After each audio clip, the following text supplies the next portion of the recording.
And here's part 2 of my Transformers Powercore Combiners Grimstone review. This part of the video is going to show off the combine mode. If you want to see my review on the drones and Grimstone as a dinosaur and individual robot, go back to part 1. That should be somewhere over here in the related videos.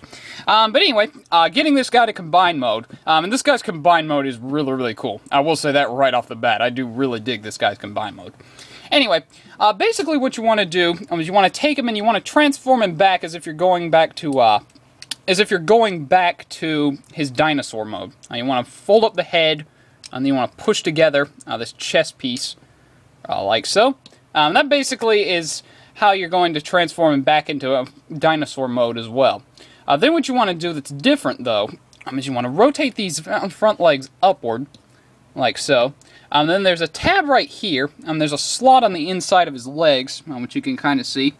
Yeah, right there. There's a tab right there, and then a slot on the inside of this leg.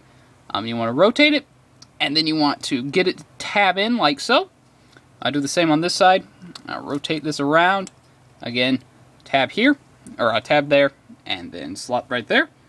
And we will rotate that around, and plug it in like so. Then with his legs, what you want to do is you want to rotate them around. You want to flip these up. Then you want to rotate this whole assembly back, and then push the Powercore combiner peg down. Do the same on this side. You can fold this up, fold that in, push the tab around, and then rotate around. The instructions in most promotional photos show them with the with these leg pieces facing forward. I personally don't really like the look of that. I like to have them rotated around like this. I just think that it looks a lot better, but it's up to you. It's up to you, but this is how I'm going to be showing it off in this review.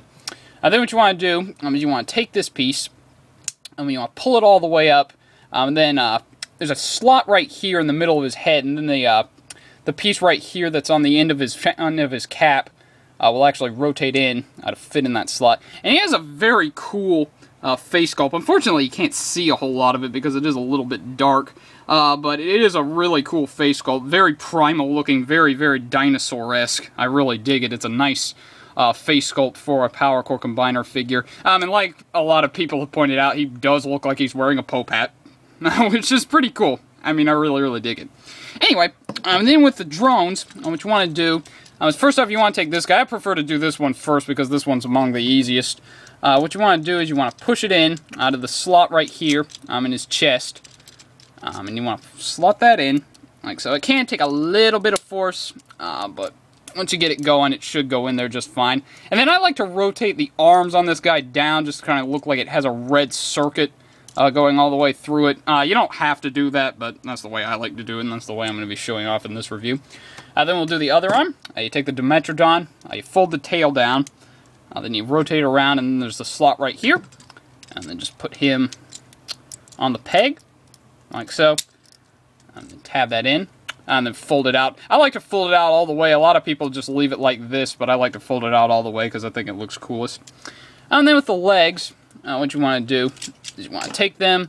I mean, you kind of have to get these at an angle, and it can be a little bit tricky. So I'll try to show you the best way to do it.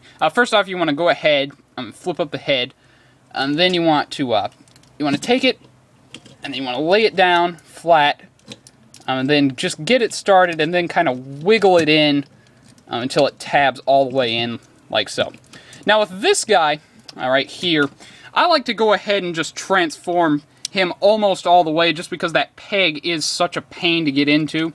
I like to flip the head all the way down, and then take it, and then lay it flat, and then push it in. And I find that's a lot easier than just trying to push it in when it's not halfway transformed.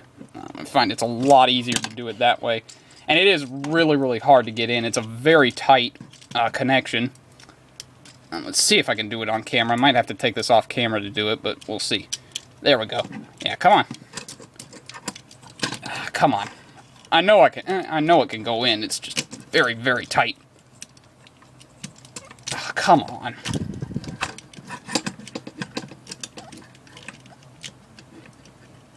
There we go. So you want to get it like that, and then just straighten everything out like so. And there you have Grimstone in his combine mode. And it's really, really cool looking. I will not deny it. This is probably the most awesome combiner that came out of the Powercore line. Very, very nice looking. Just really menacing and really, really cool. I just really cannot say enough good things about this combine mode. I think it's really, really neat. For posability, there's not a whole lot. It is a Powercore combiner figure, so what do you expect? His head does kind of rotate left and right. If you can get it the right angle, it can actually rotate. That's what was happening. You actually are supposed to fold up his head. I just forgot to do that. But yeah, his head does rotate left and right. It's a little bit limited just due to this collar piece, and the actual instructions have you slotting this into the collar piece. But I personally think it looks better unslotted, so I usually keep it out of the slot of this chest piece right here. His arms do rotate 360 degrees, which is nice. They do go in and out. This one, unfortunately, is a little bit loose, so it's a little bit limited, but over here it's just fine. It goes in and out and rotates 360. You can also, if you want, and I actually prefer to do this, you can untab these pieces right here from their slots, and I personally think that that gives them a little bit more motion and makes his shoulders a little bit more proportional, so I usually go ahead and untab those, and that does allow him a little bit more range of motion. He can put his arms out a lot far back, so you can do a little bit more with that, but again, that's all up to personal preference. No waist articulation.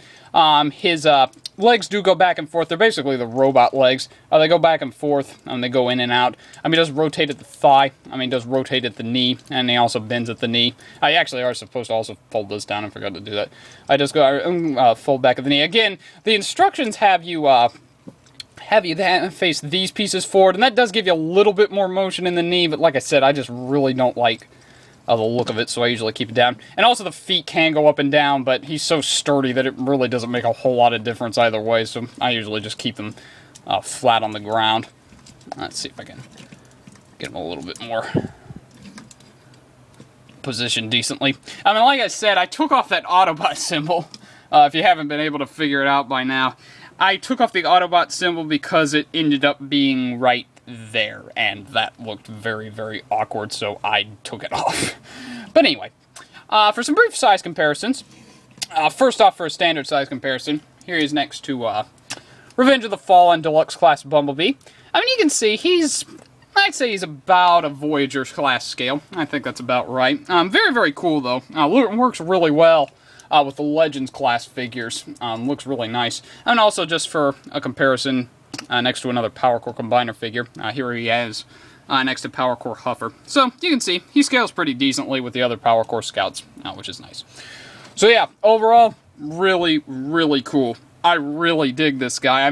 He's just really that awesome. I think that he was definitely the best Powercore Combiner figure that they came out with. Definitely the weakest of the individual robots, but still, I just think that this guy was just an awesome, awesome combiner. I definitely highly recommend you pick one out. If you can only pick out one, definitely make it this guy, because this guy's really cool. I actually don't own any other Powercore Combiner figures, so this is probably going to be the last Powercore Combiner figure that I review.